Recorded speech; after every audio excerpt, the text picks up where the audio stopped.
Baik, Shalom, selamat siang Bapak Ibu, Saudara-saudara yang dikasihi Tuhan dimanapun Anda berada. Selamat siang, Pendeta. Pada siang hari ini kita bersyukur kepada Tuhan, oleh karena pada siang hari ini kita berjumpa kembali dalam acara ibadah bersama, doa bersama, dan kita akan belajar bersama akan firman Tuhan melalui pelajaran Sekolah Sabat yang akan dipandu oleh hamba Tuhan, Pendeta Adi Sulistiono. Beliau adalah gembala jemaat di Gresik dan Tandes Conference Jawa Kawasan Timur. Untuk itu, kita akan awali pertemuan kita pada siang hari ini dengan doa di dalam hati kita masing-masing.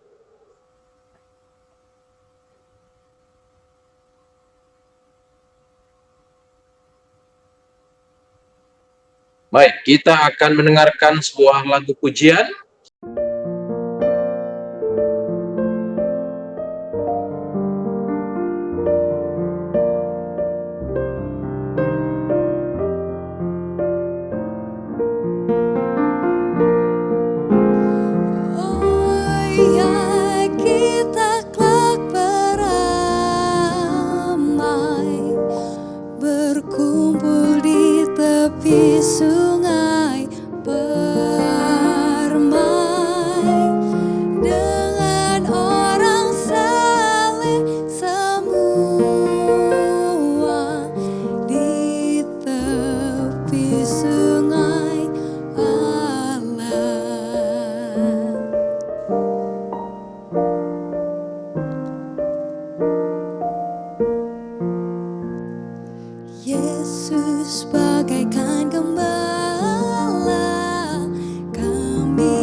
Baik, terima kasih untuk lagu pujian pada siang hari ini yang begitu indah, yang boleh mengangkat iman rohani kita, khususnya pada siang hari ini. Belum hamba Tuhan, Pendeta Adi Sulistiono, untuk memberikan pelajaran sahabat kita pada hari ini, di hari Kamis, kita akan dengarkan lagu tema kita, I Will Go.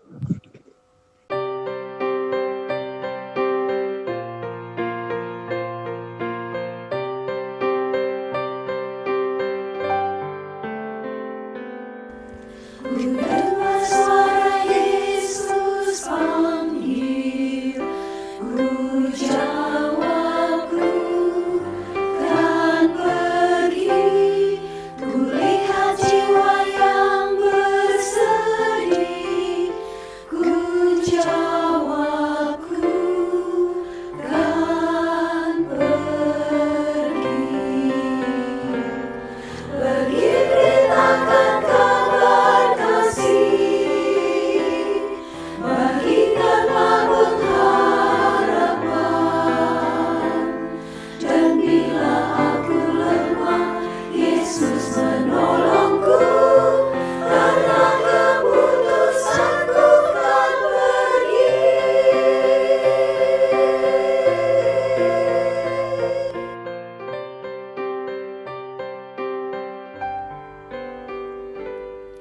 I hear the voice of Jesus calling.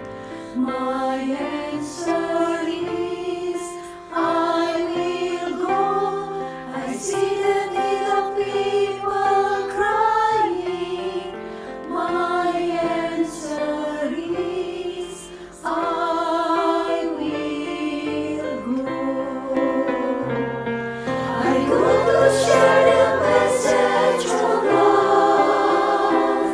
I go to share the blessed hope. But if I get discouraged, I call for Jesus' help, because I have decided I will go.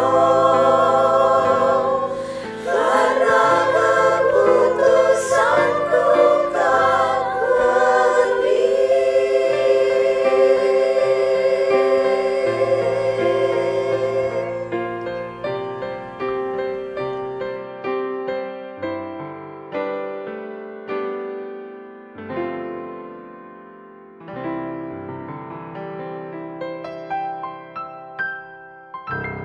Baik, terima kasih. Kita sudah mendengarkan lagu tema kita, I Will Go. Kita akan pergi untuk melayani Tuhan. Kita akan bagikan Injil kebenaran kepada setiap orang yang rindu untuk diselamatkan. Pada hari ini, kita akan mendengarkan pembahasan pelajaran suka sahabat kita yang akan dibawakan oleh hamba Tuhan, Pendeta Adi Sulistiono. Beliau adalah gembala jemaat di Gereja Masehi Advent Hari ke-7, Jemaat Gresik dan Tandes, Surabaya. Beliau dikarunia 2 orang anak putri, yang satu sudah selesai dari Unai dan satu masih kuliah di Unai. Baik, kita akan dengarkan 15 menit, 20 menit ke depan pembahasan pelajaran suka sahabat oleh hamba Tuhan, Pendeta Adi Sulistiono. Silakan, Pendeta. Baik, terima kasih. Selamat siang semuanya, umat-umat Tuhan. Boleh berjumpa pada pertemuan hari Kamis pada siang hari ini. Di dalam topik pelajaran kita adalah akar-akar kegelisahan. Sebelumnya mari kita akan bersatu dalam doa. Terima kasih Tuhan, bila mana hamba-Mu akan memaparkan sebuah ringkasan dalam pelajaran di hari yang Kamis ini. Biarlah Tuhan menguasai kami semuanya, terlebih hamba-Mu boleh berkata-kata di dalam tuntunan kuasa Rohul Kudus. Terpujilah nama-Mu, di dalam nama Yesus Kristus kami berdoa dan mengucap syukur. Amin. Terima kasih Pendeta Ursina yang sudah memberikan satu kepercayaan untuk dilibatkan dalam pertemuan siang hari ini. Saudara-saudara kasih dalam Tuhan, akar-akar kegelisahan adalah pelajaran kita yang ketiga. Dan dengan ayat inti di dalam Yakobus 3:16, sebab di mana ada iri hati dan mementingkan diri sendiri, di situ ada kekacauan dan segala macam perbuatan jahat.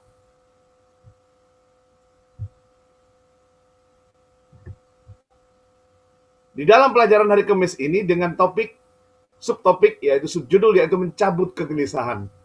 Ayatnya terdapat di dalam Yohanes 14 ayat 1-6 dan Yeremia 3 ayat 22. Saya akan membacakan. Janganlah gelisah hatimu, percayalah kepada Allah, juga percayalah kepadaku. Di rumah Bapakku banyak tempat tinggal. Jika tidak demikian, tentu aku mengatakannya kepadamu. Sebab aku pergi ke situ untuk menyediakan tempat bagimu. Dan apabila aku pernah pergi ke situ dan telah menyediakan tempat bagimu, aku akan datang kembali dan membawa kamu ke tempatku, supaya di tempat di mana aku berada, kamu pun berada. Dan kemana aku pergi, kamu tahu jalan ke situ. Kata Thomas kepadanya, Tuhan, kami tidak tahu kemana engkau pergi. Jadi bagaimana kami tahu jalan ke situ? Kata Yesus kepadanya, Akulah jalan dan kebenaran dan hidup. Tidak ada seorang pun yang datang kepada Bapa kalau tidak melalui aku. Saudara-saudara dalam Tuhan, di dalam kitab Yeremia ditegaskan kembali. Kembalilah hai anak-anak yang murtad. Aku akan menyembuhkan engkau dari murtadmu. Inilah kami datang kepadamu, sebab engkaulah Tuhan Allah kami. Saudara-saudara, 2 ayat ini menjadi topik dasar daripada pembahasan kita. Bagaimana mencabut mencabut kegelisahan itu. Ya.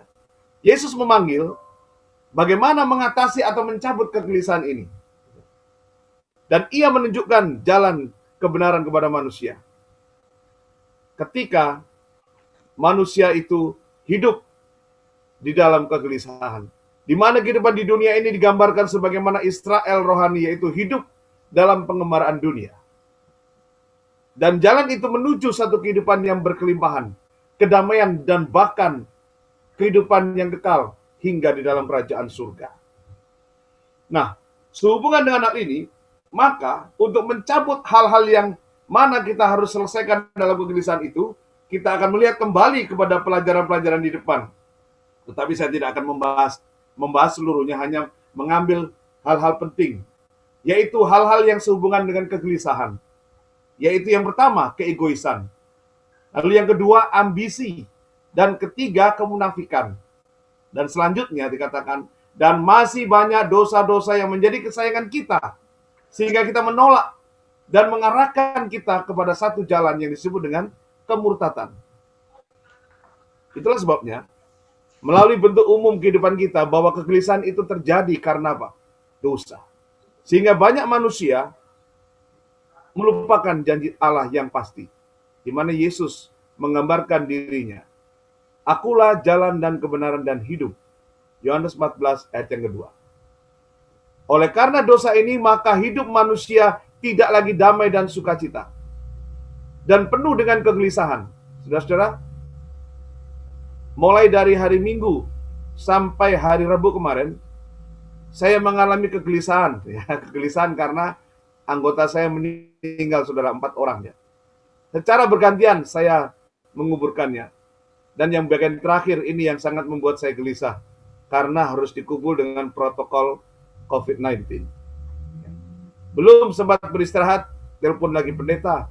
Tadi pagi Bapak meninggal, padahal yang kemarin meninggal saya akan kuburkan pagi nanti. Menyusul kabar pagi, kapan dimakamkan? Sebentar siang. Jadi pulang dari memakamkan di Tandes, saya harus kembali ke Gresik untuk memakamkannya berikutnya. Dan itu sampai terjadi hingga hari Rabu.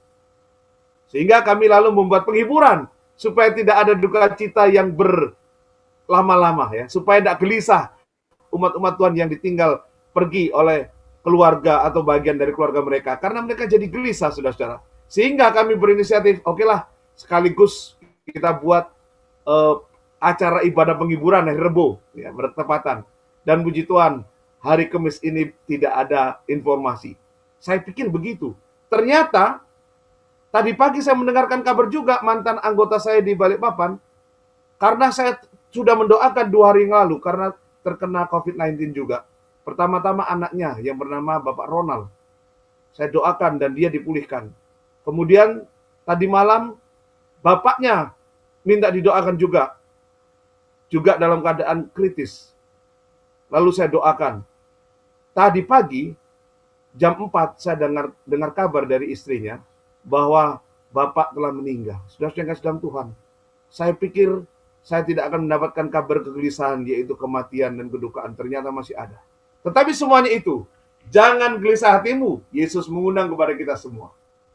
Karena kita sedang hidup dalam kegelisahan, maka kita diberikan satu cara bagaimana mencabut kegelisahan itu. Oleh sebab dosa yang telah menyebabkan manusia itu hidup menjadi gelisah. Sehingga Yesus mengundang agar kita diberikan kekuatan, kedamaian melalui datang kepada Yesus. Yesus mampu mengangkat mereka yang direndahkan dan yang tertekan dan yang mengalami satu kegelisahan yang amat sangat dalam oleh karena dosa-dosa itu. Dengan memberikan pengharapan, kasih dan sukacita, maka kita akan mampu untuk mencabut segala kegelisahan itu. Dan Yesus menjanjikan satu tempat untuk supaya kita damai, sukacita dan mengalami kesenangan untuk mengalahkan kegelisahan, yaitu apa? Surga. Bagi mereka yang menerima Dia sebagai juru selamat, mereka dijanjikan hidup yang kekal. Dan Yesus menunjukkan jalan yang benar kepada manusia. Walaupun tadi Thomas mengatakan, jalannya di mana saya tidak tahu. Inilah gambaran tentang apa? Kemunafikan juga Sebenarnya dia tahu, tapi dia tanya, saya tidak tahu. Jalan itu menuju pada kehidupan yang berkelimpahan, kedamaian, keabadian, bahkan hidup yang kekal itu sampai di dalam kerajaan surga. Inilah pengharapan yang terbesar untuk mencabut kegelisahan di dalam diri manusia yang sedang bergumul di dunia ini. Kuncinya adalah apapun keadaan kita, kita harus tetap datang kepada Allah melalui putranya Yesus Kristus. Melalui seluruh kelemahan-kelemahan kita, dosa-dosa kita, rasa sakit, rasa hancur dari dosa-dosa kesayangan kita, kita harus datang kepada Yesus. Datang kepada batu karang dan hancur di kaki Yesus, maka kita akan disanggupkan untuk mencabut dan membuang segala kegelisahan itu. Kiranya Tuhan memberkati kita. Amin. Baik, terima kasih Pendeta Adi Sulistono yang memberikan ringkasan pelajaran sekolah sahabat kita pada siang hari ini. Baik Bapak Ibu, jika ada pertanyaan berkaitan dengan pelajaran sekolah sahabat kita, silakan. Jika ada atau ingin menambahkan, melengkapi, silakan. Ini waktu kita untuk berdiskusi. Oke. Dan diskusi dulu, Pak. Oke, silakan Pendeta Simbolon. Manur. Memang kalau dibilang dia apa itu kan mencabut kegelisahan percaya kepada Tuhan. Kan begitu kan? Ya. Tetapi kelihatannya untuk percaya 100% ini dan melakukan syarat yang diberikan Tuhan ini 100% sepertinya agak susah. Ya kan? Kadang-kadang kita bisa percaya, kadang-kadang hari berikutnya mungkin kita lemah. Kan kira-kira gitu. Kita datang memang, kita percayalah kepada Tuhan. Tapi percaya itu kan ada syaratnya. Mungkin yang kita bisa datang baru separuh atau 50%, 75%. Ya kan? Untuk membuat 100% seperti muda yang kaya itu, sepertinya agak susah ya. Sementara hanya satu orang muda yang kaya itu gagal. Hanya satu. Padahal gimana lah dengan kita ini yang mungkin lebih lah dari satu kira-kira gitulah. Mungkin kekurangan kita. Kita tahu memang harus datang ke sana untuk datang. Tetapi untuk 100% sepertinya belum bisa kita lakukan datang 100% melakukan apa yang Tuhan katakan itu. Kira-kira gimana itu? Baik, terima kasih Pendeta Manur Simbolon untuk pertanyaannya. Ya, bahwa ada 3 hal yang membuat kita menjadi gelisah yang harus dicabut, yaitu egois, ambisi, dan munafik.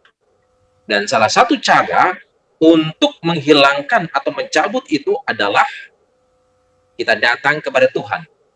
Ya, kita datang kepada Tuhan. Tapi masalahnya adalah seringkali iman kita naik turun, up and down. Ya, gimana nih Pendeta Adi Sulistiono? Ya, seringkali iman kita naik turun ini. Silakan Pendeta. Baik, terima kasih. Kunci yang pertama yang Yesus ajarkan dan yang harus menjadi satu kekuatan kepada kita adalah dengan roh kerendahan hati. Ya. Roh Nubuat menuliskan, memang setan itu selalu membuat kita ragu-ragu. Bahkan yang kita percaya sekalipun. Ya. Saya cuma lupa bukunya, tapi karena sering diskusi dari ini, ya, dan saya berulang-ulang, bahkan tak jarang pun seorang pendeta, sulitnya itu, beratnya hidup seperti kayak gitu. Dan ini sedang dipakai ya, sebagai alat untuk melemahkan. Dan saya pernah berdiskusi dengan jemaat juga mengatakan, tak mungkin pendeta kita menjadi suci. Memang itu cara setan. Dia kasih tahu yang sulit, bukan yang enak. Yesus katakan, akulah jalan dan kebenaran dan hidup. Gitu. Kenapa kita mesti ragu? Ya. Itulah sebabnya kunci yang pertama adalah kerendahan hati. Total surrender. Datang dan hancur di bawah batu karang, yaitu Yesus. Ya. Ini tidak susah, saudara. Kalau kita melepaskan keegoisan. Kalau kita membuang ambisi. Gitu. Dan terlebih kemunafikan tadi. Gitu. Jadi mencabut ini satu. Kerendahan hati yang kedua, itu bukan hasil usaha kita. Tetapi itu adalah Allah yang telah memberikan kekuatan kepada kita. Itulah sebabnya jangan kita lepas dari pokok anggur itu. Ini bukan mudah, tetapi ini adalah satu proses. Jadi ketika kita sedang bergumul, yakinlah bahwa Tuhan itu menguasai segala satu lebih dari diri kita sendiri. Dan mari kita memilih yang terbaik. Karena itulah jalan satu-satunya supaya kita hancur dan mengalami pembaruan.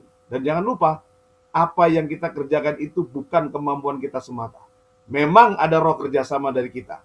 Tetapi ketika Roh Kudus lebih unggul daripada roh kita, dikatakan firman Tuhan, maka kita akan dimenangkan. Terima kasih Pendeta Ursina. Mungkin ada yang lain. Baik, terima kasih Pendeta Adi. Mana Pendeta Simbolon? Enggak, maksudku kadang-kadang yang kita saya setuju dengan itu, tapi maksud saya kadang-kadang hari ini boleh seperti itu kan kira-kira gitu. Tapi kadang-kadang di hari besoknya atau hari-hari yang lain kadang-kadang gagal. Nah, itu kadang-kadang maksudku kira-kira gitu lah pengalaman-pengalaman ini. Sekarang kan hari ini boleh kita datang, kita letakkan dengan memang nyaman. Tapi boleh saja di hari-hari berikutnya sepertinya kita tidak bisa continue seperti dari kadang-kadang gagal kan kira-kira gitulah menurut pengalaman saya ya. Kadang-kadang oke. Tapi kalau di satu juga kita apa? Gagal. Itu maksud saya. Oke, baik. Terima Tapi kasih. untuk bisa continue ini sepertinya gimana ya? Untuk bisa terus berserah. Tapi nggak tahu saudara langsung bisa memang 100% pengalamanku kadang-kadang aku menang, kadang-kadang kalah, kadang-kadang bisa menyerah di kaki, kadang-kadang tidak waktu diingat. Oh iya begini, tapi kadang-kadang lupa juga. Nah, kira-kira itu maksudku dengan hari. Ya. Jadi memang itu tidak mudah. Lanjutlah. Ya, itu tidak mudah ya. Sama seperti murid-murid Yesus. Alkitab katakan mereka ini adalah awalnya dijuluki anak-anak guntur. Ya, tapi untuk mengubah menjadi Yohanes Kekasih, menjadi orang-orang yang rendah hati dan sabar itu butuh proses dan waktu. Oke, ada Pendeta Ton Pardosi ini. Silakan, langsung aja Pendeta. Langsung aja Pendeta. Pendeta Pardosi, silakan. Halo, selamat siang. Mohon maaf, saya lagi di mobil ya, tapi Oke. sedang parkir sebenarnya, bukan sedang mengendarai kendaraan. Ya, lanjut Pendeta. Baik, ini menarik tentang mencabut kegelisahan ya. Pelajaran kita katakan bahwa kegelisahan itu karena emosi, ambisi pribadi, ada karena egois ya, dan karena mementingkan diri sendiri, munafik. Tapi bagaimana kalau kegelisahannya itu bukan karena itu gitu. Contohnya dia kehilangan pekerjaan, duka cita yang seperti disampaikan oleh pemateri tadi beruntun terjadi, atau sakit penyakit, dan lain sebagainya. Apakah di situ ada faktor egoisnya? Apakah di situ ada faktor mementingkan dirinya? Apakah di situ ada faktor ambisinya? Atau bahkan faktor kemunafikan? Saya kira tidak ada orang yang kedukaan, di situ ada kemunafikan, ada ambisi, dan lain sebagainya. Nah, bagaimana kira-kira mencabut kegelisahan model seperti ini? Gitu. Ya. Seorang keluarga ditinggalkan suami, meninggal dunia, anak-anaknya masih kecil. Sudah pasti itu gelisah, saudara. Gelisahnya itu adalah bagaimana menjalani hidup ke depan ini dengan tanggungan anak-anak yang masih banyak dan lain sebagainya. Nah, ini bagaimana mencabut kegelisahannya ya. Mungkin itulah diskusi dari saya, seperti pertanyaan Bapak M. Simbolon tadi gitu ya. Bagaimana datang sama Tuhan, tapi hidup ini harus berlanjut terus gitu. Ya, dengan segala tantangan-tantangan yang dihadapi. Terima kasih Pendeta Hursina. Ya. Terima kasih Pendeta Pardosi. Silakan Pendeta Adi Sulistiono. Baik, terima kasih. Ya, apakah unsur egoisnya? Ya, sudah barang tentu tidak mudah. Ya, tetapi saya sudah menghadapi beberapa hal yang tadi sudah ditanyakan dan ditambahkan oleh Pendeta Pardosi, bahwa ketika kita datang dengan sungguh-sungguh kepada Yesus, melalui apa? Iman, saudara. Dan itu tidak mudah. Iman saya dengan iman pendeta Ursina tidak sama persis. Jadi iman inilah kunci pokok bagaimana menghadapi kegelisahan apapun bentuknya. Baik kehilangan pekerjaan, baik kematian atau kedukaan.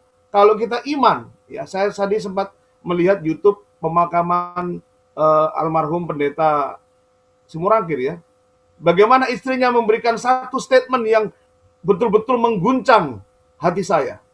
Bahwa kami percaya, saudara bayangkan. Walaupun nangis dia katakan kami percaya kami akan bertemu dengan Bapak, bertemu dengan suami. Ya. Walaupun nangis ya, tetapi iman inilah yang menguatkan tiap-tiap orang. Itulah sebabnya egoisnya adalah ketika kita berduka, kita selalu seolah-olah menyalahkan Tuhan. Tuhan tidak adil. Kenapa anak saya masih kecil sudah ditinggalkan suami? Tuhan tidak adil. Lalu kita menghibur, Bu, Tuhan itu adil.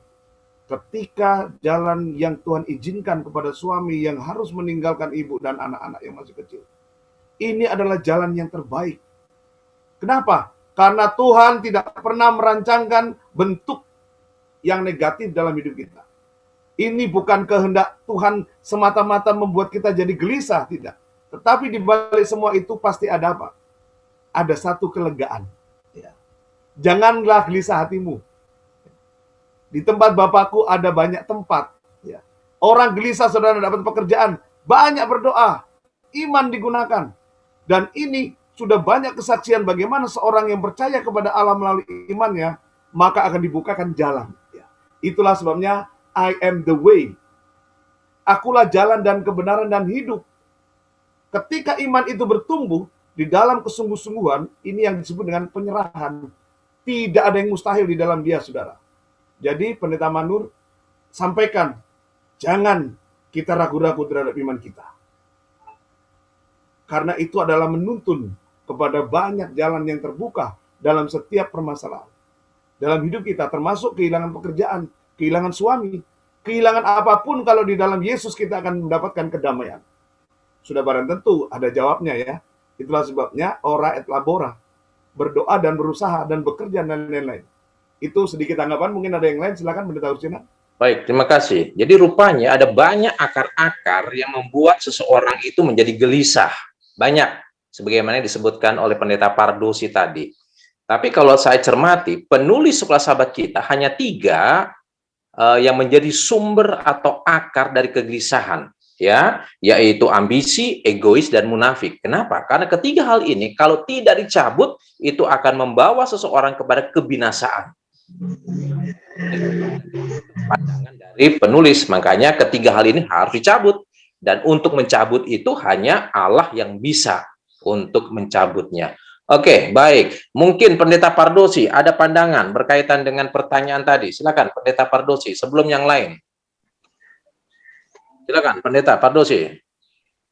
Jadi, saudara-saudara ya, kegelisahan itu sebenarnya karena ada sesuatu yang tidak cocok dengan pikiran kita. Itu aja. Kalau semuanya cocok, nggak akan ada orang gelisah di dunia. Setan itu gelisah di sorga karena ada yang nggak cocok sama dia. Apa yang nggak cocok? Dia pengen seperti Allah. Nah, kalau begitu, bagaimana mencabut kegelisahan? Jawabannya adalah, selaraskanlah pikiran kita dengan pikiran Tuhan. Itu aja sebenarnya. Jadi apapun yang terjadi di dunia ini, kalau kita menyikapinya seperti Tuhan melihat keadaan itu, tidak akan ada kegelisahan. Tapi kalau kita melihatnya berbeda, pasti gelisah kita.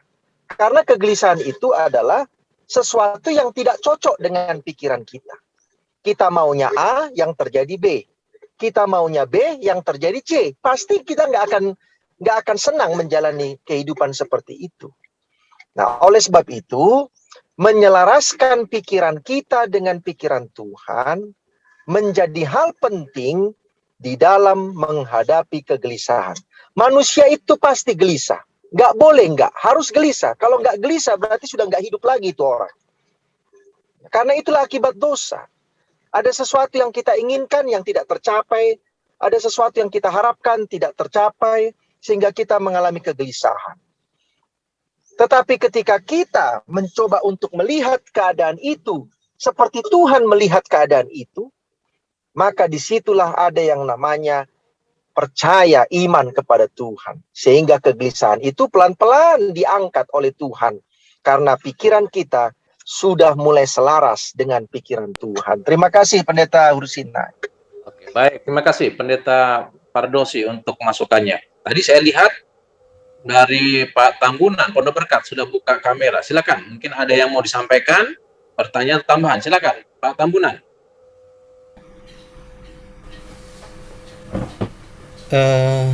Tadi kan sudah diterangkan cukup banyak, Pak Pendeta. Pada prakteknya barangkali kita merasa sulit. Bagi seorang ayah, kehilangan anak, kehilangan ibu atau istri, itu menyedihkan. Bagi seorang anak, kehilangan orang tua, itu menyedihkan.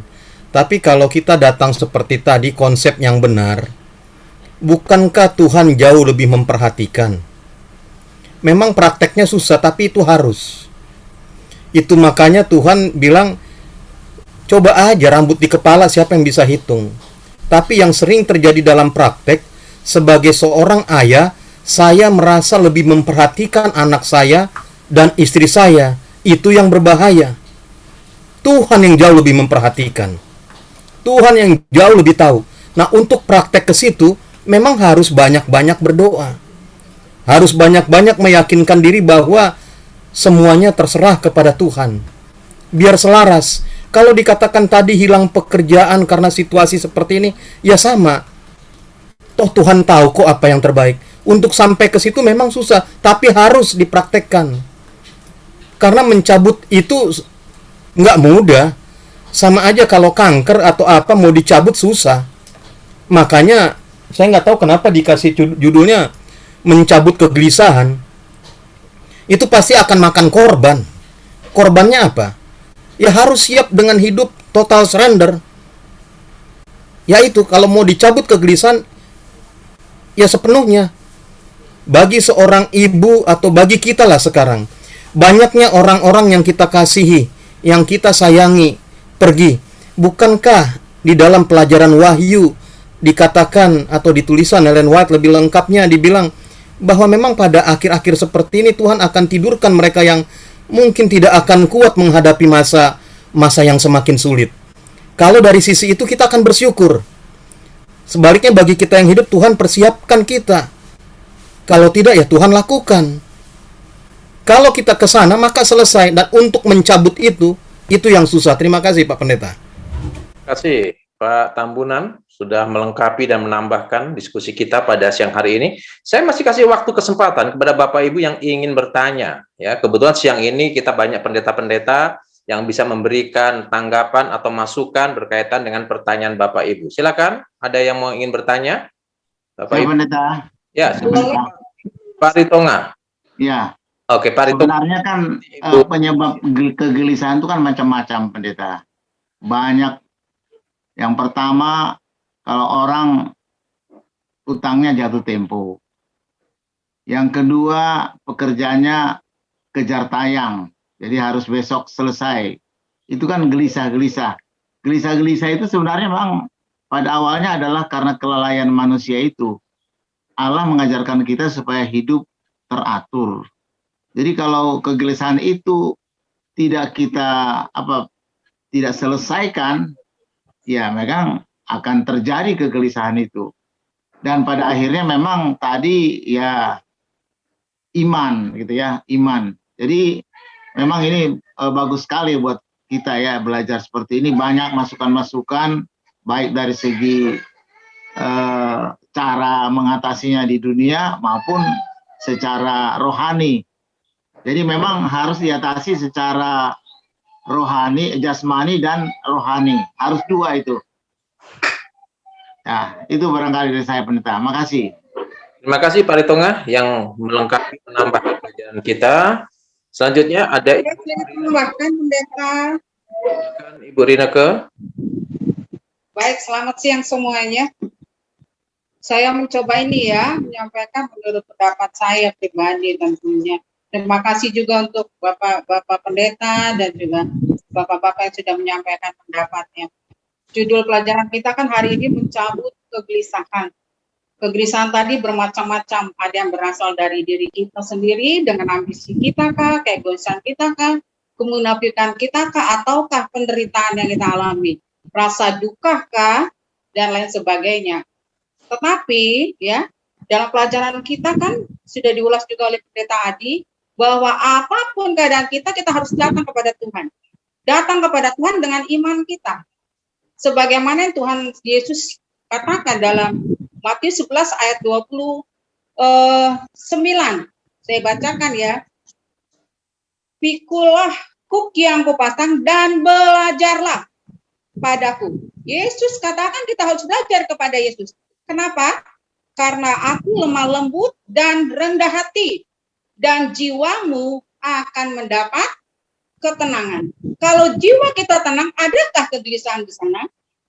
Adakah kegelisahan yang masih akan kita miliki?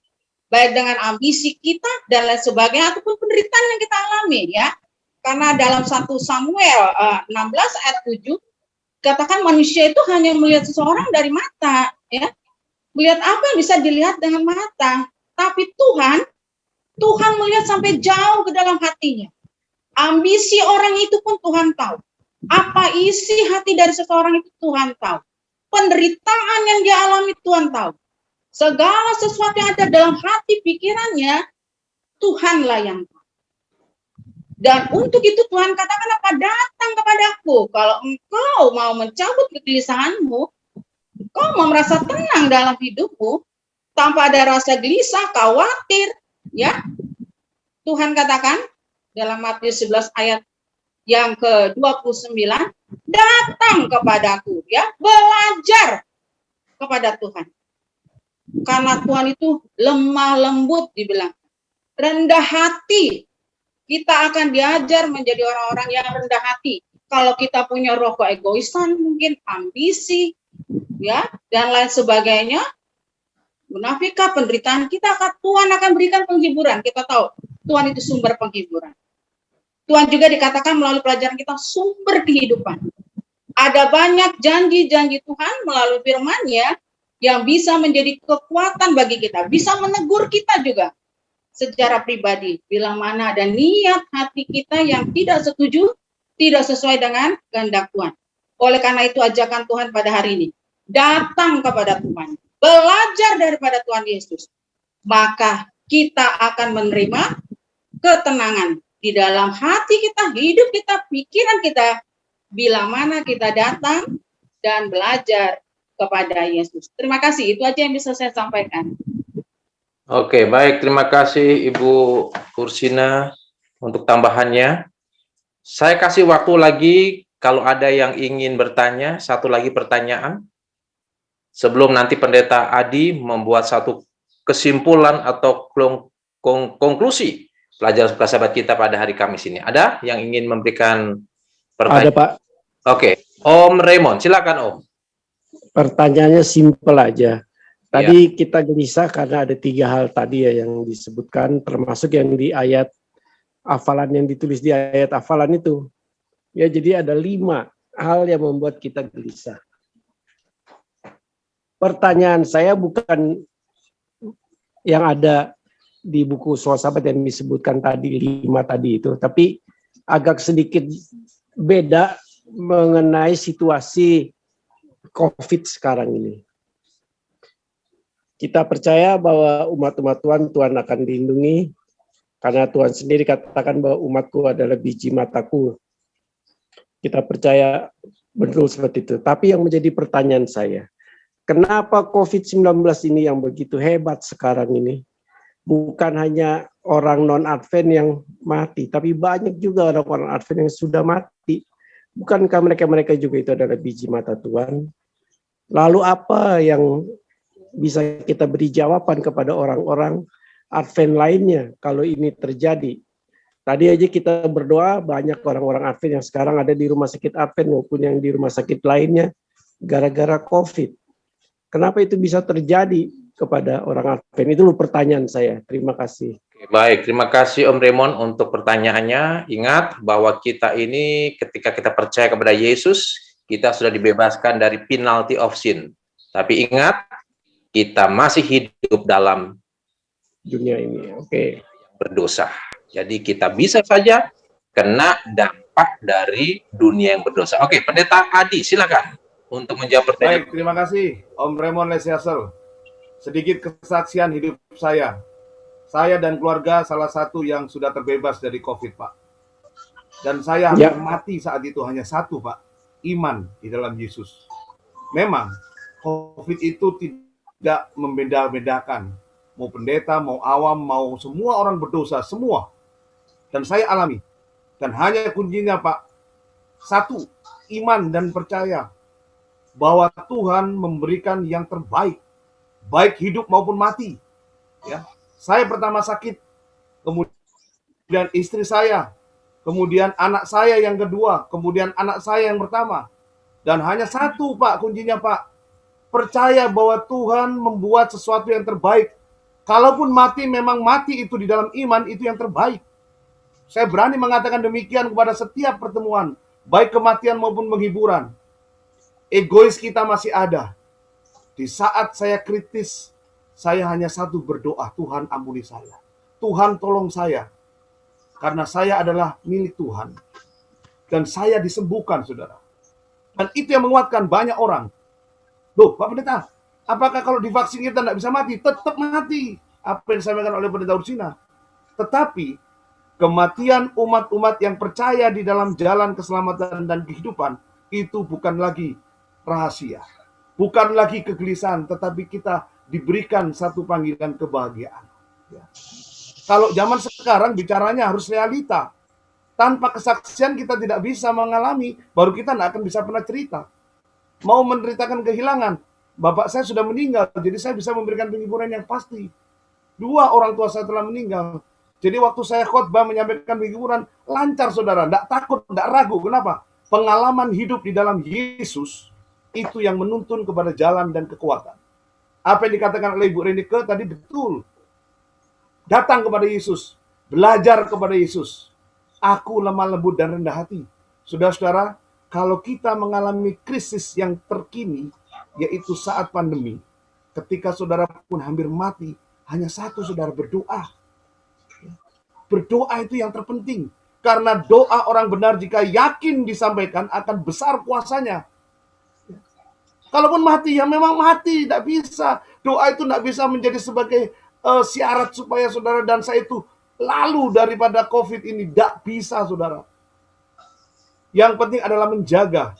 Itulah sebabnya prokes. Saya pun sekarang masih ke pasar pakai masker, saudara. Coba kalau saya tidak pakai masker. Kalaupun kena, ya pasti ada konsekuensi. Itulah sebabnya dosa itu ada konsekuensi. Karena sekarang kita beralih kepada situasi terkini, yaitu COVID. Saya dengarkan saudara 1 bulan ini, banyak umat-umat Tuhan yang meninggal. Dari ujung sana sampai ke ujung sana, bahkan sampai seorang pendeta non-Advent memberikan rema, memberikan satu, penyampaian. Bahwa saya mendapatkan kabar bahwa ada seorang malaikat terbang dari Jakarta sampai ke Surabaya. Banyak yang mati. Lalu tanya teman saya, itu benar? Saya bilang, nggak usah didengar. Memang sekarang zamannya COVID kok, bukan karena malaikat lewat. Malaikat pencabut nyawa dan lain sebagainya. Saudara-saudara, jangan takabur.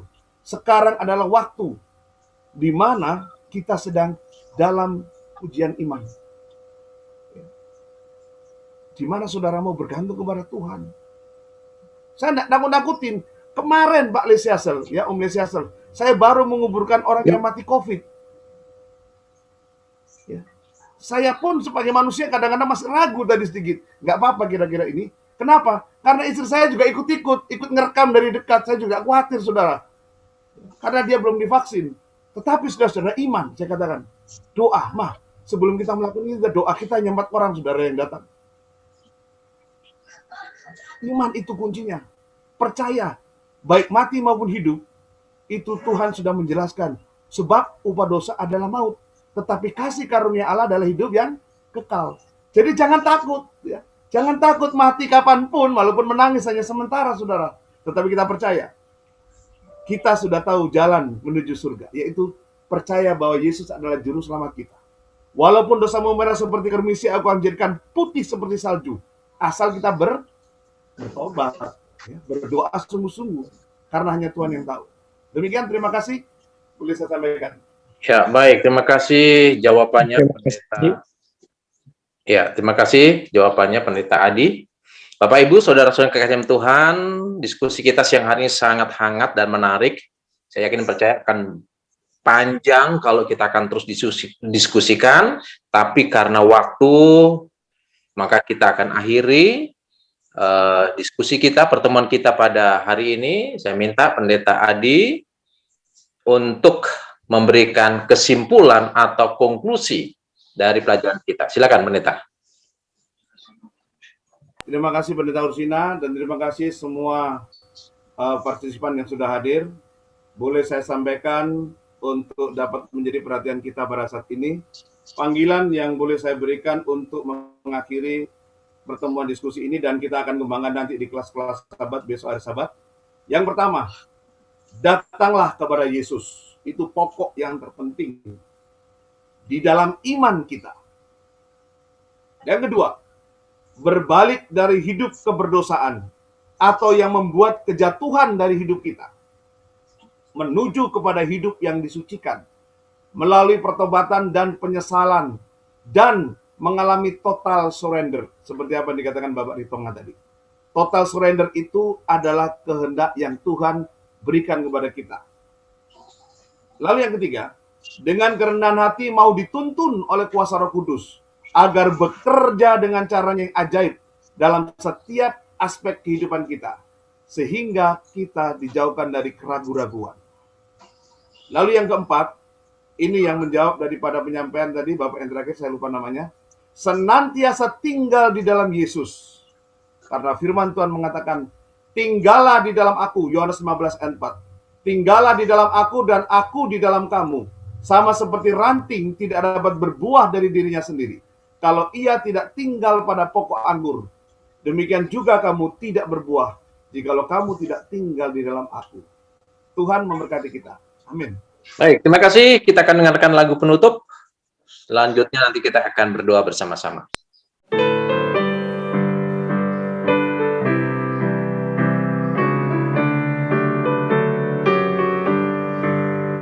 Ada negeri yang terang benderang, kita memandang oleh iman, bahwa kita menunggu serah, menyediakan tempat yang nyaman, di pantai Nadia, segera kita jumpa di sana, di pantai segera kita jumpa di sana, kita mau bernyanyi di sana, lagu surga yang amat merdu, jiwa kita selalu gembira, karena mau tak lagi menyentuh di pantai Nadia, segera kita jumpa di sana, di pantai Nadia, segera kita jumpa di sana.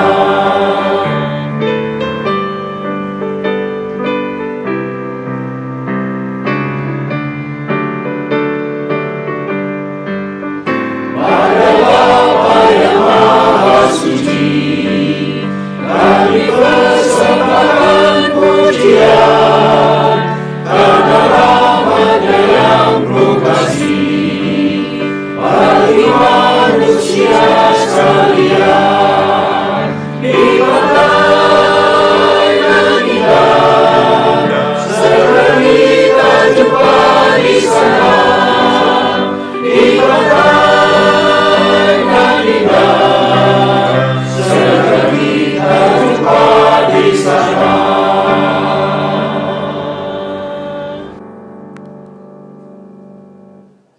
Baik, doa penutup akan dilayangkan oleh Pendeta Adi Sulistiono.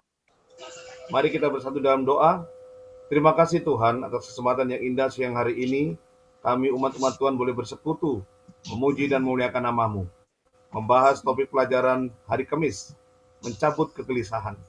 Biarlah firman yang telah kami sampaikan boleh menguatkan seluruh umat dan menambahkan pengalaman di dalam pelayanan kami sebagai umat yang percaya untuk dapat terus berjalan dalam iman. Menyerahkan Bapak dan Ibu Marwoto di dalam perawatan saat ini di rumah sakit. Biarlah Tuhan tambahkan keyakinan, pengharapan, dan kasih, sehingga keluarga ini boleh diberkati dalam pemulihan dan kesembuhan. Kepada suami dari Ibu Numais yang akan menjalani transfusi darah, biarlah semua Tuhan tuntun dan proses transfusi boleh berjalan dengan baik, dan suami ibu ini boleh diberikan pemulihan dan kesembuhan, dan sukacita bagi kehidupan mereka, dan juga berkat untuk kami semua yang boleh membantu di dalam doa-doa untuk siang hari ini. Berkati hamba-Mu, Pendeta Hursina dan keluarga di dalam pelayanannya.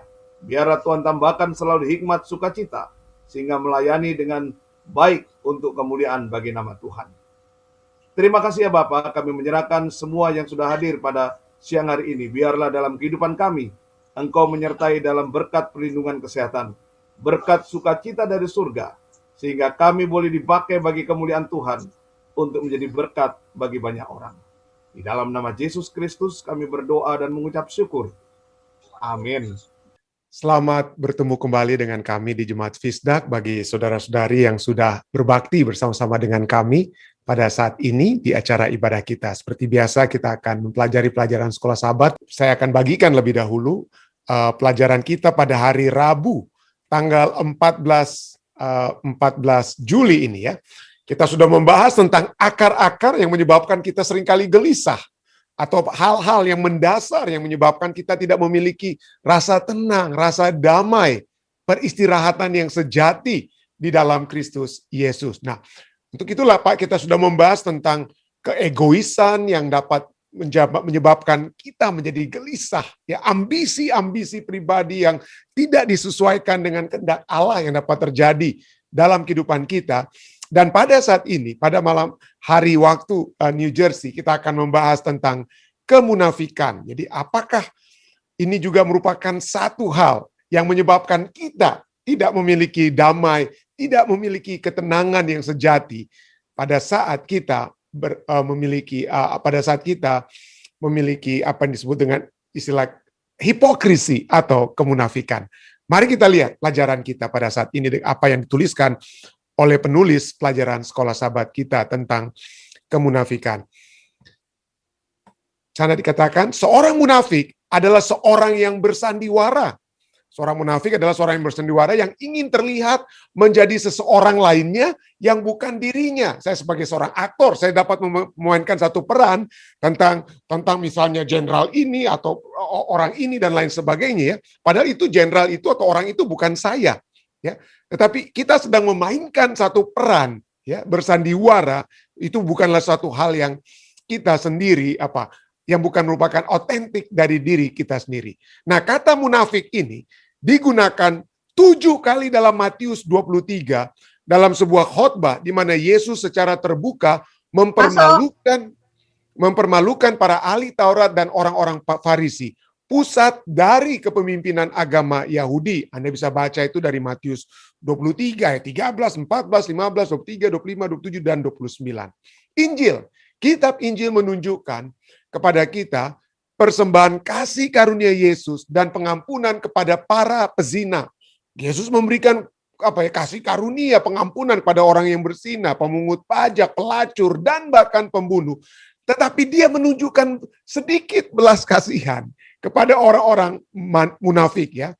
Lihat banyak referensi tambahan dalam Matius ya, 6 dan seterusnya. Kenapa? Kenapa dia tidak seakan-akan hanya sedikit menunjukkan belas kasihan, apa karena mereka itu kurang untuk dikasihani atau mereka tidak merasa perlu untuk dikasihani. Nah, itu kita akan lihat ya.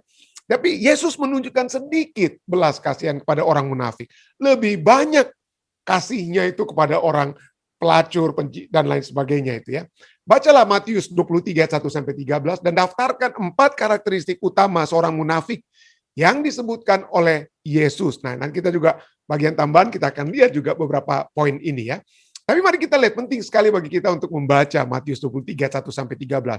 Berkatalah Yesus pada orang banyak dan pada murid-muridnya katanya, ahli-ahli Taurat dan orang-orang Farisi telah menduduki kursi Musa. Mereka lah yang menjadi pemimpin keagamaan, dengan kata lain. Mereka lah yang mengetahui tentang firman Allah. Ya, mereka adalah terus terang saja pendeta-pendeta pada zaman Yesus, ya, para pemuka agama, ahli-ahli Taurat dan orang-orang Farisi, ya. Sebab itu Yesus katakan apa? Turutilah. Jadi turutilah dan lakukanlah segala sesuatu yang mereka ajarkan kepadamu. Apa yang mereka katakan, ikuti. Tetapi janganlah kamu turuti perbuatan-perbuatan mereka. Jadi ada perbedaan antara perkataan orang Farisi, ajaran orang Farisi, dengan tindakan mereka terhadap ajaran yang mereka katakan sendiri. Berbeda. Ya, ada yang berbeda. Itu Yesus kata jangan ikuti perbuatan mereka. Kenapa? Karena perbuatan mereka itu bertentangan dengan ajaran mereka yang bagus. Yang mereka ajarkan bagus. Yang mereka katakan bagus. Tapi yang mereka lakukan tidak bagus karena tidak sesuai dengan apa yang mereka ajarkan. Ya, mereka mengajarkannya tetapi tidak melakukannya. Ayat 4, mereka mengikat beban-beban berat lalu meletakkannya di atas bahu orang tetapi mereka sendiri tidak mau menyentuhnya. Semua pekerjaan yang mereka lakukan hanya dimaksud supaya dilihat orang. Ini kan salah satu karakteristik mereka, ya. Pekerjaan yang mereka lakukan itu hanya supaya dilihat orang. Waduh, bagus sekali yang dilakukannya, ya. Mereka memakai apa yang mereka lakukan pekerjaan. Mereka memakai tali sembayang yang lebar dan jubah yang panjang. Wah, itu bagaikan apa? Jubah-jubah keimamatan, pakai jas pendeta dan lain sebagainya, ya. Itu dengan kata lain, ya. Mereka suka duduk di tempat yang terhormat dalam perjamuan dan di tempat terdepan di rumah ibadat. Ya, mereka lain di mimbar dengan kata lain, ya. Atau di depan-depan, ya.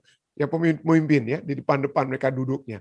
Tetapi mereka suka duduk di tempat terdepan rumah ibadat. Mereka suka menerima penghormatan di pasar dan suka dipanggil sebagai rabi, guru. Wah, suka sekali kalau mereka harus disebut pendeta itu, doktor dan lain sebagainya. Tidak ada salahnya, tapi apa salahnya kalau perbuatan mereka tidak sesuai dengan perkataan mereka, ya. Tetapi kamu, ayat 8, Yesus katakan, tetapi kamu janganlah kamu disebut rabi karena hanya satu rabimu dan kamu semua adalah saudara. Dan janganlah kamu menyebut siapapun bapa di bumi ini karena hanya satu bapamu yang yaitu Dia yang di sorga. Ayat 10. Janganlah kamu disebut pemimpin karena hanya satu pemimpinmu yaitu apa? Mesias. Barang siapa terbesar di antara kamu, hendaklah ia menjadi pelayanmu. Dan barang siapa meninggikan diri, ia akan direndahkan. Dan barang siapa merendahkan diri, ia akan ditinggikan. Celakalah kamu, hai ahli-ahli Taurat dan orang-orang Farisi, hai kamu orang-orang munafik, karena kamu menutup pintu-pintu kerajaan sorga di depan orang. Kenapa? Kenapa? Karena orang tahu perkataan dan perbuatan mereka itu nggak sinkron. Dan oleh sebab itulah orang bilang, ya buat apa? Dan kalau kita lihat saat ini, ini sebagai tambahan sedikit sebelum kita tambah yang lainnya nanti, ya. Banyak orang yang melihat yang melihat keadaan di gereja Kristen. Lalu kemudian apa yang mereka katakan? Aduh, orang-orang Kristen bicaranya, ajarannya bagus, tetapi tindakannya apa? Tidak bagus. Dan itulah menyebabkan mereka melihat kekristenan ataupun ajaran firman Tuhan itu bukanlah suatu hal yang untuk mereka. Mereka tidak mau dan entah mereka tidak menerima atau yang sudah di dalam pun mereka tinggalkan kebenaran tersebut. Tinggalkan gereja, tinggalkan kekristenan, tinggalkan kebenaran yang mungkin yang mereka sudah miliki. Oleh sebab adanya orang-orang yang tidak sinkron antara perkataan ajaran mereka dan tindakan mereka. Ya, mereka akibatnya apa di sini katakan? Kamu menutup pintu-pintu kerajaan surga di depan orang. Sebab kamu sendiri tidak masuk dan kamu merintangi mereka yang berusaha untuk masuk. Inilah Yesus katakan kepada orang Farisi. Ya, Yesus mengasosiasikan 4 karakteristik dengan para ahli Taurat dan orang Farisi. Dalam spektrum, dalam situasi Yudaisme pada abad pertama Masehi di zaman Yesus, orang-orang Farisi mewakili agama tradisional yang tepat. Ajaran mereka itu tepat. Mereka tertarik pada hukum tertulis dan lisan dan menekankan kesucian ritual. Gambaran di sisi yang lain adalah orang-orang Saduki. Selain orang-orang Farisi, ada orang-orang apa? Saduki, yaitu sekelompok pemimpin yang kebanyakan kaya. Orang Saduki itu orang-orang kaya dan sering dikaitkan dengan kelas elit para imam. Mereka, orang-orang Saduki, itu sangat Helenis. Artinya apa? Mereka berbicara dalam bahasa Yunani, Helenisme, dan menghidupkan dalam keluarga itu mereka filsafat Yunani, kebudayaan Yunani. Dan apa itu? Mereka tidak percaya pada penghakiman dan akhirat atau akhirat orang-orang Saduki. Nah, kita akan menggambarkan mereka sebagai kaum liberal. Nah, kedua kelompok ini, Farisi yang sangat ortodoks atau konservatif, atau orang-orang Saduki yang liberal, kedua-duanya dapat bersalah. Jadi bukan hanya satu pihak yang bersalah. Karena kita jangan hanya pikir, wah itu hanya yang tradisional atau konservatif, itu yang munafik. Yang tidak munafik itu yang liberal. Tidak, di zaman Yesus ada yang liberal maupun konservatif, tapi dua-duanya itu bersalah karena apa? Kemunafikan. Menurut Yesus, pelajaran sahabat kita katakan, menurut Yesus kita adalah orang-orang munafik jika kita tidak melakukan apa yang kita katakan. Kita tidak melakukan apa yang kita katakan ketika kita membuat agama lebih sulit bagi orang lain tanpa menerapkan standar yang sama untuk diri kita sendiri. Ya, ketika kita ingin orang lain memuji semangat agama kita, dan ketika kita menghendaki kehormatan dan pengakuan yang hanya milik Bapa surgawi kita. Jadi inilah 4 elemen tersebut. Ya, kita tidak melakukan apa yang kita katakan. Ya, kita buat orang lain sulit oleh sebab kita hakimi orang lain. Ya, kita suka menghakimi orang lain, kita tidak gunakan standar itu untuk orang lain. Kita gunakan untuk orang lain, tapi kita tidak gunakan untuk diri kita sendiri. Kita suka dipuji-puji, ketiga. Ya.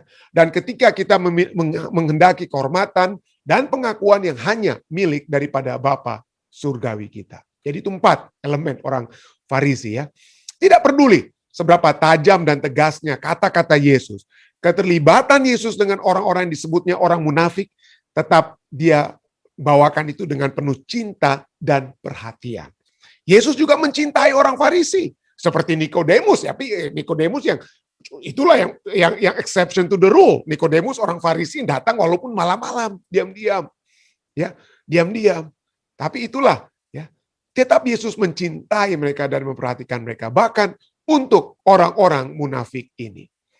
Firman pena inspirasi dari buku Alfa dan Omega jilid 6 halaman 251 katakan, belas kasihan ilahi kelihatan pada wajah anak Allah ketika ia menatapi bait suci dan kemudian pada para pendengarnya, dalam suara yang tertahan-tahan oleh duka cita, yang dalam dan air mata kepahitan pada saat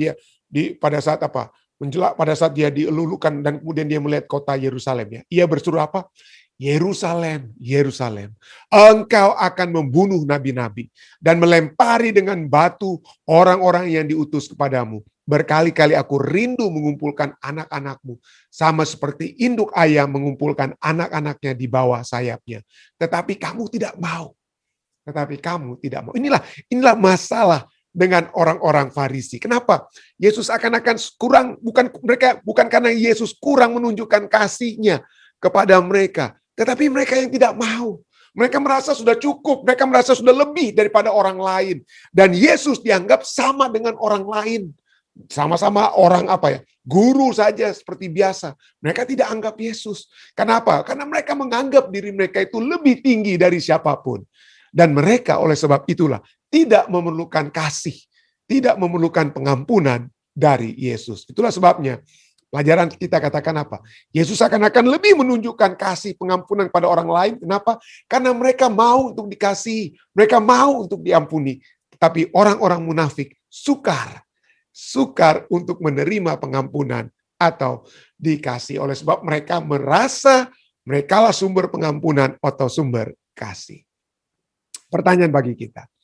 Mengapa Anda tidak perlu menjadi pemimpin agama untuk menjadi bersalah atas jenis kemunafikan yang dikutuk oleh Yesus dengan begitu keras di sini? Jadi bukan itu, jangan kita langsung pikir, waduh pendeta bagus pelajaran kita saat ini ya. Ini memang untuk bagus untuk zaman Yesus tuh orang-orang Farisi, zaman kita sekarang ini untuk para pendeta-pendeta ini. Ya, ini pelajaran kita katakan tidak perlu Anda menjadi seorang pendeta, pemimpin agama untuk dapat bersalah dalam jenis apa? Kemunafikan. Ya, siapa saja dapat dihinggap dengan apa? Roh kemunafikan ini. Jadi pertanyaannya, bagaimana kita bisa belajar melihat kemunafikan dalam diri kita sendiri, jika itu ada, dan bagaimana kita bisa menyingkirkannya. Jadi kenapa saya katakan atau penulis kalau sahabat sini katakan ini bukan hanya masalah tentang kepada para pemimpin agama seperti orang Farisi atau Saduki di zaman Yesus, tapi dapat menjadi bagian kita semua, saudara dan saya. Nah, kalau kita lihat kata kemunafikan ya atau munafik, saya suka selalu melihat dari kamus ya supaya kita melihat arti sesungguhnya ya dari arti kata ini. Munafik atau kemunafikan ya. Kita berpura-pura percaya atau setia dan sebagainya kepada agama dan sebagainya pada orang lain ya, kita kepada istri, suami, anak-anak kita bisa munafik ya karena kita apa? Kita pura-pura kita sayang mereka, pura-pura setia kepada mereka ya. Tetapi sebenarnya dalam hati kita itu tidak. Kita tidak mau beragama dan lain sebagainya atau kita suka atau selalu mengatakan sesuatu yang tidak sesuai dengan perbuatan kita. Dengan kata lain, Kamus Besar Bahasa Indonesia katakan saudara dan saya itu bermuka dua.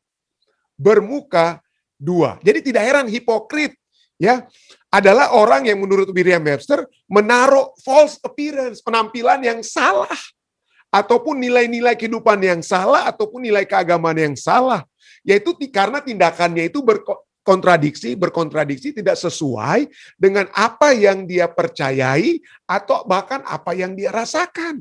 Jadi perasaan yang sesungguhnya dia sembunyikan, dia munafik dia. Nah, dengan kata lain, orang munafik ini seperti pelajaran sahabat kita adalah orang yang bersandiwara. Dan kata munafik dalam bahasa Greka, yaitu menunjuk kepada kata aktor. Ya, hipokrites itu artinya aktor, yang secara harafiahnya adalah orang yang memakai topeng. Jadi dia sembunyikan wajahnya yang sesungguhnya, yang kelihatan itu adalah topeng di luarnya. Dia memakai topeng, jadi yang di luar tidak sesuai dengan yang di dalam. Yang di luar tidak sesuai dengan di dalam. Itulah sebabnya orang aktor yang bersandiwara adalah orang-orang yang berusaha berpura-pura untuk menjadi orang lain yang sesungguhnya bukan dirinya sendiri. Dia hanya pakai topeng. Ya, dia hanya memakai topeng, ya. Nah, kita mungkin dapat katakan ya, apa ya, bahwa ini adalah suatu hal yang begitu hebat ditegur oleh apa? Oleh Yesus. Kenapa yang memakai topeng tidak seakan-akan otentik ya? Dalam Matius 15 ayat 7 sampai 8 Yesus katakan, "Hai orang-orang munafik, benarlah nubuat Yesaya tentang kamu. Bangsa ini memuliakan aku dengan bibirnya, di luarnya, di topengnya dia muliakan Tuhan. Tapi di balik daripada topeng itu hatinya jauh daripadaku." Ya, hatinya jauh daripadaku. Dan pemimpin-pemimpin seperti kita sudah lihat tadi, kita sudah baca sedikit ya, Matius 23 ayat 5-7 katakan, semua pekerjaan yang mereka lakukan hanya dimaksud supaya dilihat orang, bersandiwaralah mereka. Mereka memakai tali panjang, ya, memakai tali sembahyang yang lebar dan jubah yang panjang. Mereka suka duduk di tempat terhormat dalam perjamuan dan di tempat terdepan di rumah ibadat. Mereka suka menerima penghormatan di pasar dan suka apa? Dipanggil rabi. Jadi mereka suka di penampilannya itu, waduh hebat, orang suci. Ya, penampilannya hebat, penampilan orang-orang suci. Tapi itu hanya apa? Topeng. Hanya bersandiwara. Tidak heran seorang penulis yang bernama saya percaya Nathan Jones ya. Nathan Jones dia katakan, a person character is shown through their action in life, not where they sit on Sunday. Karakter orang yang sesungguhnya itu terlihat dari tindakan-tindakannya di dalam kehidupannya. Bukan karakter itu ditunjukkan di mana posisinya dia duduk di dalam gereja. Ini tentunya, Nathan Jones ini adalah orang yang berbakti tentunya pada hari Minggu ya. Jadi pada saat kita berbakti di gereja ya pada hari Minggu menurut Nathan Jones, itulah posisi karakter kita. Karena kita duduk paling depan, maka karakter kita lah yang terdepan dari orang lain. Oh tidak. Ya. Jadi bukan. Jadi kita dengan kata lain, jangan berdasarkan di mana kita posisi kita didudukkan di gereja, di mana kita diutamakan. Oh itu tanda bahwa kita sudah memiliki karakter yang bagus. Oleh sebab posisi kita, di mana kita didudukkan di gereja, dan lain sebagainya. Tidak. Tapi karakter itu adalah satu tindakan-tindakan yang terlihat di dalam setiap langkah kehidupan kita. Tidak heran, bukannya di gereja, tetapi pertanyaannya apa? It is the mark, menurut Robert Murray O'Chain, dia katakan apa? It is the mark of a hypocrite to be a Christian everywhere but home. Jadi adalah tanda orang munafik dia adalah orang Kristen itu di mana saja kecuali di dalam rumahnya sendiri. Jadi aslinya itu kelihatan di mana? Aslinya kelihatan di rumahnya sendiri. Ada seorang pemimpin agama, ya, pemimpin agama yang begitu hebat. Waduh, pandai dia berbicara di tempat-tempat peribadatan, berkhotbah, dia pandai tapi orang-orang bingung, loh kok kenapa? Dia hebat sekali, dia pemimpin agama di gereja mereka, tapi kenapa istrinya, anak-anaknya nggak pernah masuk gereja? Ya, nggak pernah masuk gereja, nggak pernah menemani sang suami di gereja. Lalu apa yang terjadi? Suatu waktu meninggallah pemimpin agama tersebut. Lalu kemudian pada saat itulah mereka membuat memorial service, dan pada saat itulah untuk pertama kali orang-orang gereja melihat keluarga daripada pemimpin agama tersebut. Ya, baru pertama, oh ada istri rupanya dia. Ada istri, ada anak-anak hadir. Ya, dan berkenalanlah anggota-anggota gereja. Lalu setelah beberapa lama kemudian ada anggota gereja yang berani untuk mendatangi istri. Seorang ibu mendatangi ibu pendeta, bukan ibu pendeta, ibu pemimpin agama tersebut, ya. Dia bertemu dengan ibu pemimpin agama dan bertanya, "Ibu, kenapa ibu selama ini tidak pernah menemani Bapak di gereja pada saat dia menjadi pemimpin kami di gereja?" Dia berbicara, "Kami tidak pernah melihat ibu dan anak-anak." Dia katakan, "Ya, ibu itu kemudian kata, bagaimana kami mau pergi? Karena dia di gereja, dia ajarkan kepada saudara-saudara, jangan ini, jangan buat itu. Tetapi semua yang dia katakan, jangan dibuat di gereja, itu semua dia buat kepada kami di rumah tangga." Jadi inilah, jadi satu statement yang sangat menyentuh hati saya. Dikatakan dalam statement tersebut, kalau Anda ingin mengetahui siapa pendeta Anda yang sesungguhnya, tanya kepada anak-anak mereka. Tanya kepada anak-anak mereka. Inilah yang menjadi satu pergumulan saya. Saya selalu berdoa, ya. Ini bukan karena saya sedang berbicara dengan Anda, tapi ini jujur, ya. Saya selalu berdoa kepada Tuhan, apakah saya pertama-tama sudah menjadi pendeta bagi istri, bagi anak-anak saya? Sebelum saya menjadi pendeta untuk saudara-saudara di Jemaat Fisdak, adakah saya sudah menjadi pendeta untuk mereka? Dan inilah pergumulan saya, ya.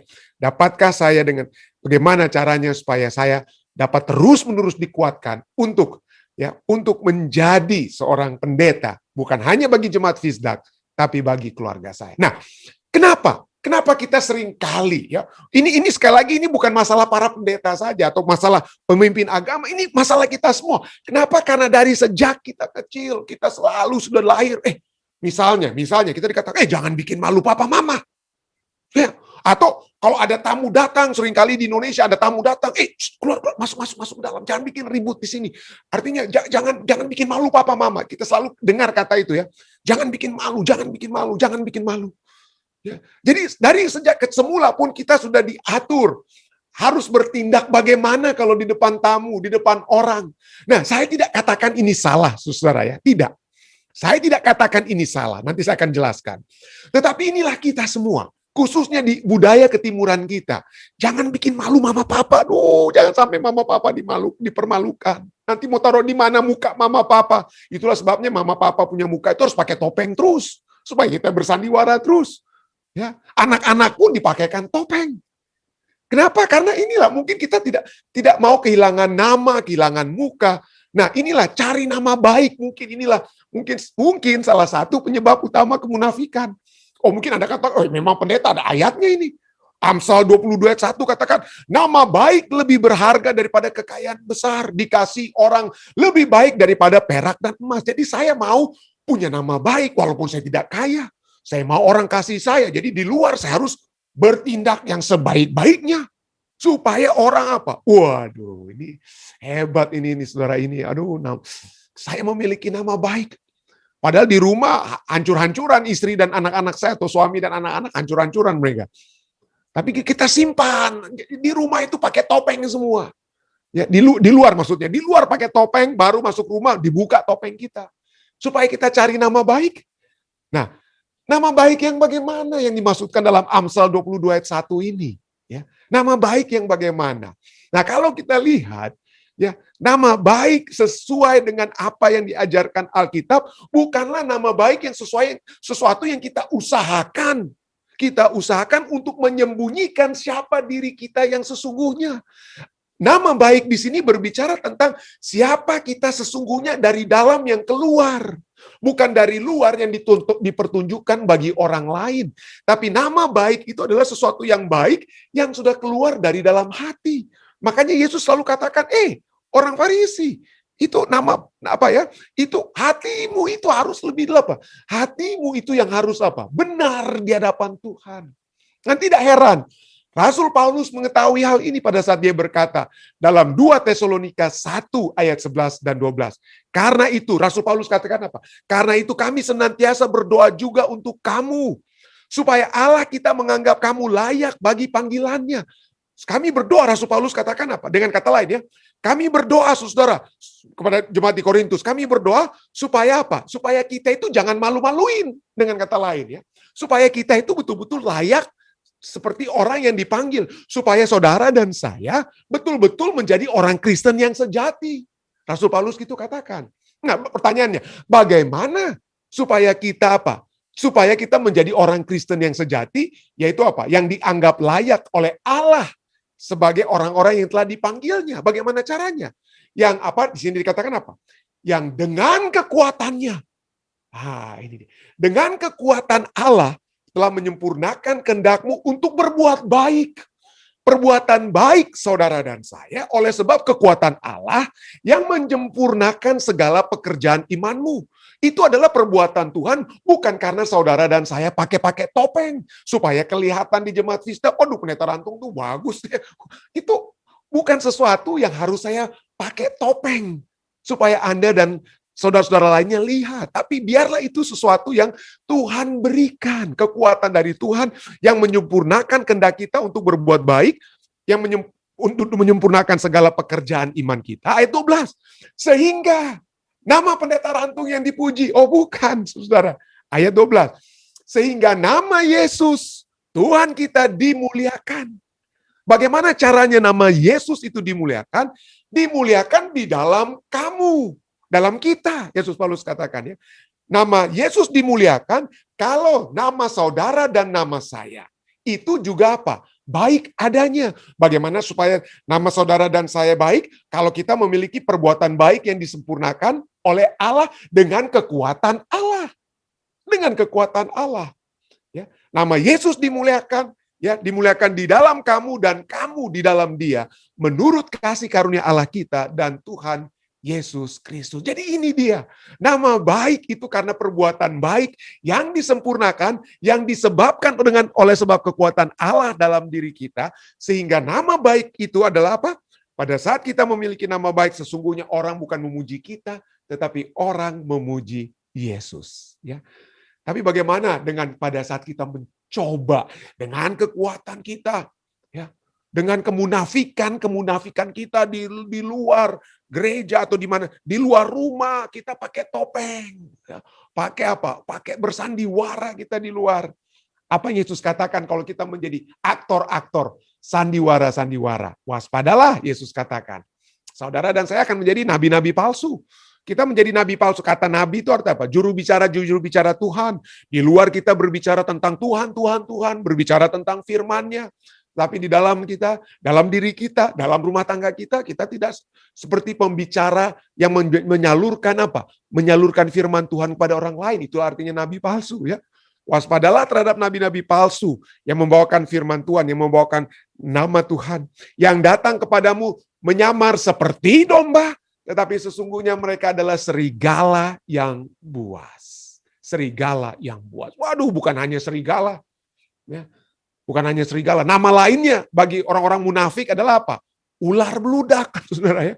Hai kamu ular-ular, Matius 23:33. Hai kamu keturunan ular beludak, bagaimana mungkin kamu dapat meluputkan diri dari hukuman neraka? Kenapa?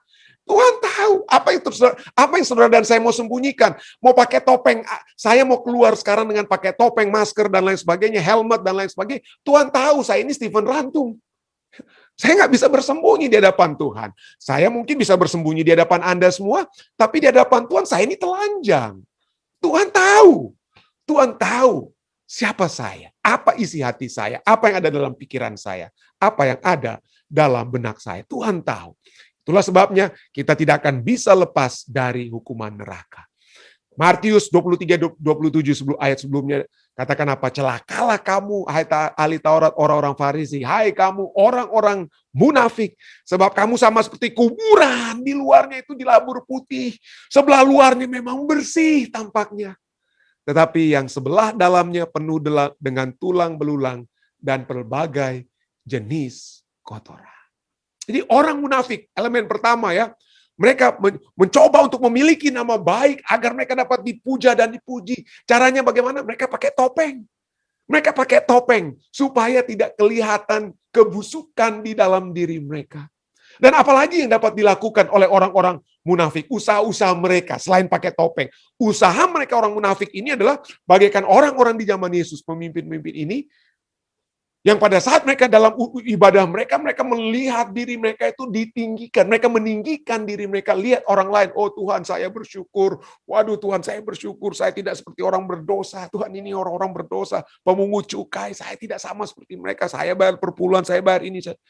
Bagus sekali seakan-akan. Ya. Tapi apa Yesus katakan? Ya. Hai orang munafik, Matius 7 ayat 5. Keluarkanlah dahulu balok dari matamu. Maka engkau akan melihat dengan jelas untuk mengeluarkan selumbar. Selumbar itu adalah, kalau Anda gergaji kayu, ada apa? Ada ampas kayu, itu selumbar. Ampas kayu itu kecil sekali, itu ampas kayu. Tapi kalau kita bisa melihat ada ampas kayu di mata orang lain, sedangkan balok yang dari mata kita itu apa? Kita tidak lihat. Keluarkan dahulu balok dari matamu. Maka engkau akan melihat dengan jelas untuk mengeluarkan selumbar itu dari mata saudaramu. Dan kata lain, orang Manado bilang, bak kaca dulu sayang. Dan kata lain ya, bak kaca dulu, lihatlah dulu kesalahan kita sendiri sebelum melihat kesalahan orang lain. Roma 2:1 katakan, karena itu hai manusia, bukan hanya orang Farisi ya, kita semua. Hai manusia, siapapun juga engkau pendeta, engkau ketua, engkau anggota biasa, engkau siapapun juga, kalau kita semua manusia, siapapun juga engkau, Roma 2:1 katakan apa? Yang menghakimi orang lain, engkau sendiri tidak bebas dari salah. Kenapa? Sebab dalam menghakimi orang lain, engkau menghakimi dirimu sendiri. Karena engkau yang menghakimi orang lain melakukan hal yang apa? Yang sama. Jadi hati-hati. Kita tidak dilarang untuk apa ya, menegur orang lain, untuk menegur dan lain sebagainya. Kita harus saling bantu ya, saling mendoakan satu dengan yang lain. Tapi sebelum kita apa ya, mari kita pertama-tama datang terlebih dahulu ke hadirat Allah dengan kerendahan hati, meminta pengampunan dosa. Kita menegur diri kita sendiri dulu, sebelum kita menegur orang lain. Jadi dengan kata lain, pada saat kita melihat kesalahan orang lain, pada saat kita melihat kesalahan orang lain, jangan menggunakan apa? Jangan menggunakan teleskop. Jangan menggunakan teleskop, jauh orang kita bisa lihat. Dengan teleskop kita bisa lihat yang jauh itu kelihatan sangat dekat. Jangan lihat dengan gunakan teleskop. Gunakan apa? Mirror, gunakan kaca.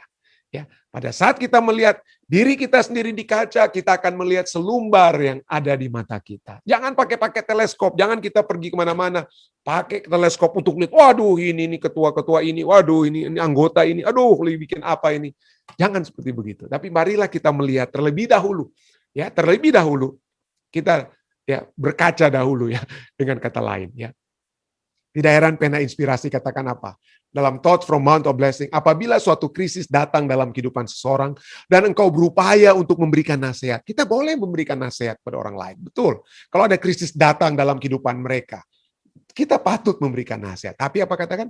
Kata-katamu akan hanya mempunyai bobot pengaruh untuk kebaikan apabila hal itu datangnya dari teladan dan rohmu sendiri yang telah terjadi bagimu. Jadi jangan bilang, Dara jangan bikin begitu. Masalahnya, apakah saya sudah tidak bikin itu? Ya, sebelum saya berkata kepada orang lain. Ya. Jadi kata-katamu akan hanya mempunyai bobot pengaruh untuk kebaikan apabila hal itu datangnya dari teladan dan rohmu sendiri yang telah terjadi bagimu. Engkau harus baik sebelum engkau dapat melakukan kebaikan. Sebelum kita nasihati diri kita dulu. Ya, nasihatilah diri kita dulu. Atau gunakan nasihat itu juga pertama-tama untuk menasihati diri kita.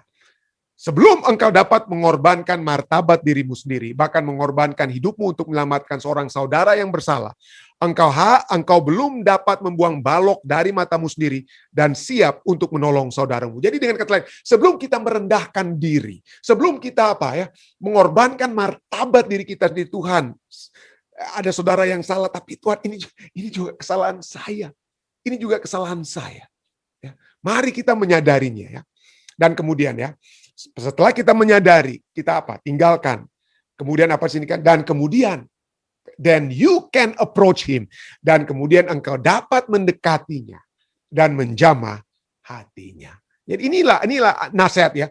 Nasihat supaya sebelum kita melihat balok di mata orang lain, selumbar di mata orang lain, ya, lihat dulu balok di muka kita. Obat bagi kemunafikan ya. Selain apa yang diusahakan oleh orang munafik, apa kira-kira obat kemunafikan yang dapat kita lihat? Yohanes 15 ayat 5. Kita lihat ini hanya oleh sebab kekuatan Tuhan ya. Kita sudah lihat tadi ya. Kita sudah lihat dalam 2 Tesalonika 1 ayat 11 sampai 12, ini adalah segala sesuatunya ini kekuatan Tuhan supaya kita dapat berbuat baik dan pekerjaan iman kita itu disempurnakan oleh Tuhan supaya nama Tuhan itu dimuliakan. Bagaimana caranya agar kita dapat memiliki kekuatannya? Yohanes 15 ayat 5 katakan apa? Akulah pokok anggur dan kamulah ranting-rantingnya. Barang siapa tinggal dalam aku dan aku di dalam dia, ia berbuah banyak. Sebab di luar aku, kamu tidak dapat berbuat apa-apa. Supaya saudara dan saya bisa berbuat baik, yang disempurnakan, yang membawakan nama baik pada Tuhan. Oleh sebab kita memiliki nama baik, ya, itu semua terjadi apabila kita tinggal di dalam Yesus. Tinggal di dalam Yesus. Dan Yesus tinggal di dalam kita. Tetap terus bertumbuh dalam iman saat kita semakin dari hari ke hari dikuatkan melalui firman-Nya, dikuatkan dalam doa-doa yang kita layangkan kepadanya, dikuatkan oleh sebab hubungan pribadi yang kita miliki secara langsung dengan Tuhan kita. Saya bawa ini dalam nama Yesus. Amin.